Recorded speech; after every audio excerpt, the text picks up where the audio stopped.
Huyo nani marehemu alikuwa dada yangu. Nimefika hapo nyumbani nikaambia kwamba tukio liko huku. Tukaelekea kwenye tukio. Sasa nilipofika sasa nikaanza kuulizia kwamba hivi imekuwa kwaje mpaka huku tukio likajitokeza huku. Akasema kwamba kuna bwana mmoja alikuja muda wa saa 3 usiku. Wamekula nao muda wa saa 3 usiku, chakula cha usiku. Huyo baba alidai kwamba alizaa mapacha. Sasa alikuwa anatafuta sasa waganga. Wakawa wanaongea na huyo marehemu sasa. Baadaye sasa akasema kwamba ampeleke kwa mganga yule mganga mkuu anayefanya hiyo kazi. Sasa wakaelewana sasa. Siku huo wa saa 3 walipomaliza kula sasa wakaongozana sasa kwenda kwa mganga kule, yule mganga mkuu wa kazi hiyo ya ukango. Sasa wao pale nyumbani kulikuwa na vijana wawili. Wakawa sasa wanaelewa kwamba huyo marehemu anaenda kulala huko. Wakalala tu hivyo hivyo.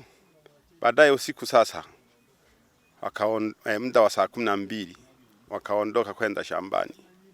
Wakapitia hii njia. Yaani walipofika hapo wakaona sasa tukio limefanyika. Wakaona nguo hapo, alafu na damu pamoja na ile simu. Asubuhi yake hapo nilisikia kama vile vipenga vimepulizwa. Kuja pale kwenye hilo wanapopulizia kipenga, ndo nikakuta hiyo hali. Baada ya pale tulipofika pale tukaulizia kwamba ni nini. Wakasema kwamba hapa kuna mtu ameshaualiwa hapa, amekatwa sijui mapanga.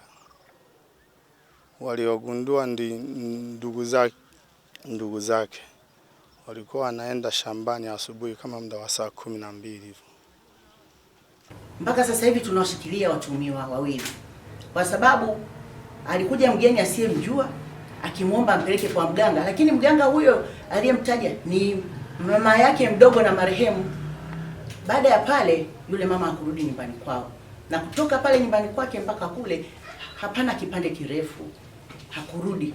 Lakini katika uchunguzi wetu wa awali, kati ya wale watuhumiwa, mmoja ambaye ndo anasadikika mganga wa kienyeji na mwingine ambaye msaidizi Kisukuma anamuita Muhemba, tunawashikilia wote, na ndani mwake tuweza kupekua na kukuta akiwa na vifaa, vibuyu na vitu kama hivyo ambavyo vyote tumevikamata na tunaendelea na uchunguzi. Wito ni watake Wanashinyanga wote tuachane na mila potofu za hizi ramli chonganishi.